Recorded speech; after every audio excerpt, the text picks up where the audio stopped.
Welcome to smart studies for success friends. आज हम देखेंगे हिंदी साहित्य का बहुत ही इम्पोर्टेंट टॉपिक, हिंदी साहित्य इतिहास लेखन की परंपरा। इसमें हम जानेंगे हिंदी साहित्य इतिहास लेखन की शुरुआत किसने की, पहला ग्रंथ कौन सा था और कौन कौन से लेखकों ने हिंदी साहित्य के ग्रंथ लिखे और कौन सा वह ग्रंथ है जो हिंदी साहित्य का सर्वोच्च ग्रंथ माना जाता है। इन सभी सवालों के जवाब मिलेंगे आज हमें इस वीडियो में। इसे हम समझेंगे बहुत ही आसान और सटीक शब्दों में। चलिए शुरू करते हैं। वीडियो के लास्ट में हम क्वेश्चंस भी देखेंगे जो पिछले कई एग्जाम्स में आ चुके हैं।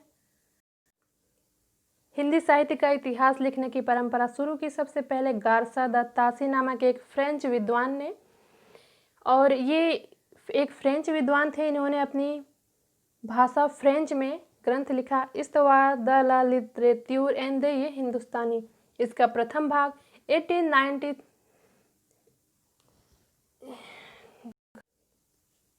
इसका प्रथम भाग 1839 में तथा दूसरा भाग 1847 में प्रकाशित हुआ। 1871 में इसका दूसरा संस्करण प्रकाशित हुआ, जिसे खंडों में विभक्त करके पर्याप्त संशोधन भी किया गया। तो फ्रेंड्स, हमारे हिंदी साहित्य के इतिहास लेखन की परंपरा में सबसे पहला नाम गारसा द तासी का आता है। इन्होंने सबसे पहले हिंदी साहित्य लिखने का प्रयास किया। इनमें कुछ कमी थी, जैसे कवियों को कालक्रम से प्रस्तुत नहीं किया था। किस कवि के बाद कौन से कवि आए, क्रम से नहीं लिखा। उनके स्थान पर अंग्रेजी वर्णक्रम का प्रयोग किया। किस युग में किस प्रवृत्ति की रचना हुई ये भी नहीं बताया। लेकिन इतना सब कुछ होने के बाद भी हिंदी साहित्य की लेखन परंपरा में उन्हें प्रवर्तक का स्थान हम दे सकते हैं, क्योंकि हिंदी साहित्य लिखने का सूत्रपात इन्होंने ही किया था। यह बहुत बड़ी बात थी कि भारत से दूर बैठकर विदेशी भाषा में, हमारी हिंदी भाषा उनके लिए विदेशी थी, उस भाषा में उन्होंने सबसे पहले इस प्रकार का प्रयास किया। यह बहुत बड़ी बात। हिंदी साहित्य लेखन में दूसरा नाम शिव सिंह सेंगर का आता है। गारसा द तासी की परंपरा को आगे बढ़ाने का श्रेय इन्हीं को जाता है। इनका ग्रंथ शिव सिंह सरोज था, जो 1883 में लिखा गया था, लेकिन ये विश्वसनीय नहीं था, इसीलिए इनको ज़्यादा मान्यता नहीं मिली थी। फिर उनके बाद नंबर आता है ग्रियर्सन का। इन्होंने अपना ग्रंथ लिखा the modern vernacular literature of Hindustan. यह ग्रंथ 11 भाग में विभाजित है। ग्रियर्सन ने भक्ति काल को स्वर्ण युग कहा। यह 1988 में एशियाटिक सोसाइटी ऑफ बंगाल की पत्रिका के विशेषांक के रूप में प्रकाशित हुआ था, और यह हिंदी साहित्य का पहला इतिहास ग्रंथ माना जाता है। इस टॉपिक को आप याद रखिए फ्रेंड्स, इस नाम को, हिंदी साहित्य का पहला इतिहास लिखा था ग्रियर्सन ने। आगे बढ़ते हैं। फिर नाम आता है मिश्र बंधु का। मिश्र बंधु विनोद नामक एक ग्रंथ लिखा। यह 4 भागों में विभक्त है। इसके प्रथम 3 भाग 1913 में प्रकाशित हुए, चौथा भाग 1934 ईस्वी में प्रकाशित हुआ, और इन्होंने सबसे ज़्यादा 5000 कवियों को अपने ग्रंथ में स्थान दिया था। इसे 8 से भी अधिक कालखंडों में विभक्त किया गया। मिश्र बंधुओं में 3 भाई आते हैं, श्याम बिहारी, सुखदेव बिहारी और गणेश बिहारी। इसको याद करने की एक ट्रिक है, SSG, श्याम बिहारी, सुखदेव बिहारी और गणेश बिहारी। साहित्य लेखन में फिर आते हैं रामचंद्र शुक्ल। हिंदी साहित्य में इनका सर्वोच्च स्थान रहा है।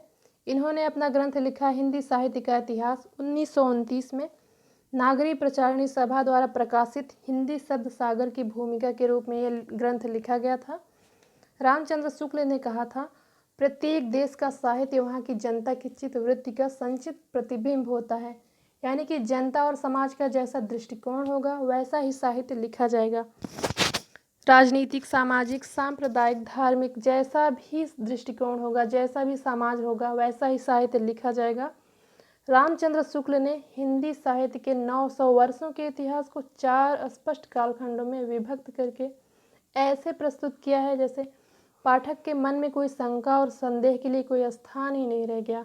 अपनी सरलता और स्पष्टता के कारण हिंदी साहित्य में इनका सर्वोच्च स्थान है। और अगर क्वेश्चन आता है कि हिंदी साहित्य का सर्वोच्च ग्रंथ कौन सा है, तो वो है हिंदी साहित्य का इतिहास। आज भी काल निर्धारण और पाठ्यक्रम निर्माण में रामचंद्र शुक्ल जी के साहित्य की सहायता ली जाती है और यह सबसे ज़्यादा प्रामाणिक ग्रंथ है। अब अन्य कवियों को भी देख लेते हैं जिन्होंने हिंदी साहित्य के लेखन में अपना योगदान दिया है। तो उनमें है हजारी प्रसाद द्विवेदी। इन्होंने लिखा हिंदी साहित्य की भूमिका, हिंदी साहित्य उद्भव और विकास और हिंदी साहित्य का आदिकाल। अगला नाम आता है डॉक्टर राम कुमार वर्मा का। इन्होंने लिखा हिंदी साहित्य का आलोचनात्मक इतिहास 1938 में। आचार्य विश्वनाथ प्रसाद मिश्र ने लिखा हिंदी साहित्य का अतीत, ये 2 भागों में है। फिर राम कुमार वर्मा ने हिंदी साहित्य का आलोचनात्मक इतिहास, राहुल सांकृत्यायन ने हिंदी काव्यधारा और पद्मलाल पुन्नालाल बख्शी ने हिंदी साहित्य विमर्श। तो फ्रेंड्स एक बार रिवाइज कर लेते हैं। हिंदी साहित्य का सबसे पहला इतिहास लिखने का प्रयास किया था वो थे गारसा दत्तासी ने। इन्होंने सबसे पहले हिंदी साहित्य का इतिहास लिखने का प्रयास किया था। इन्हें हम सूत्रपात करने की श्रेणी में रख सकते हैं, इन्होंने सिर्फ प्रयास किया था। और दूसरा नाम आता है ग्रियर्सन का। इनके ग्रंथ को हम कह सकते हैं हिंदी साहित्य का यह पहला इतिहास था जिसे लिखा ग्रियर्सन ने। और तीसरा मोस्ट इम्पॉर्टेंट है रामचंद्र शुक्ल का। इनका क्वेश्चन आता है कि हिंदी साहित्य का सर्वोच्च ग्रंथ कौन सा है हिंदी साहित्य का इतिहास। तो फ्रेंड्स अब चलिए कुछ क्वेश्चन आंसर देख लेते हैं जो पिछले कई एग्जाम में आ चुके हैं। पहला क्वेश्चन है मिश्र बंधु विनोद नामक हिंदी साहित्य के इतिहास लेखकों के नाम हैं।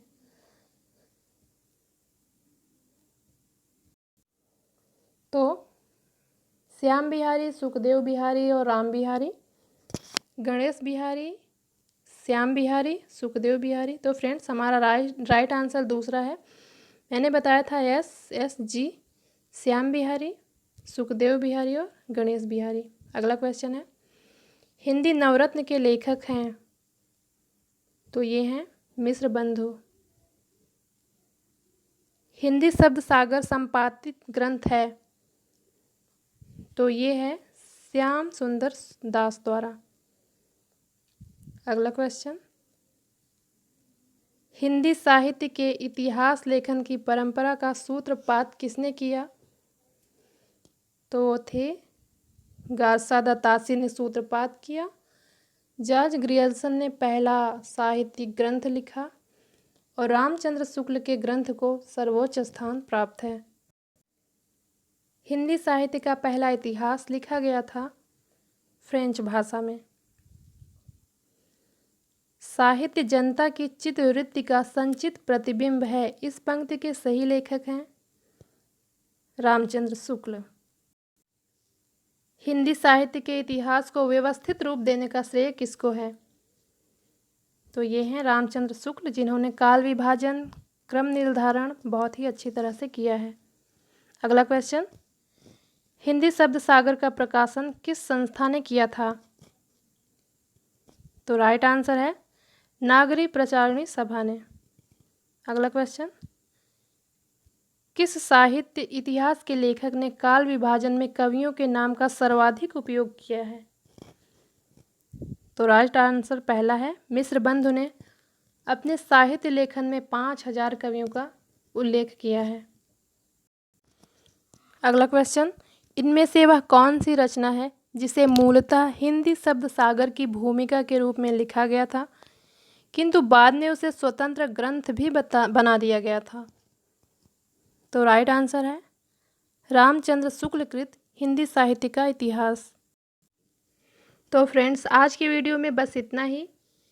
आपको वीडियो कैसी लगी कमेंट में ज़रूर बताइए और अगर अच्छी लगी हो तो अपने दोस्तों के साथ शेयर कीजिए। मिलते हैं अपनी अगली वीडियो में एक अच्छे से टॉपिक के साथ। Thanks for watching.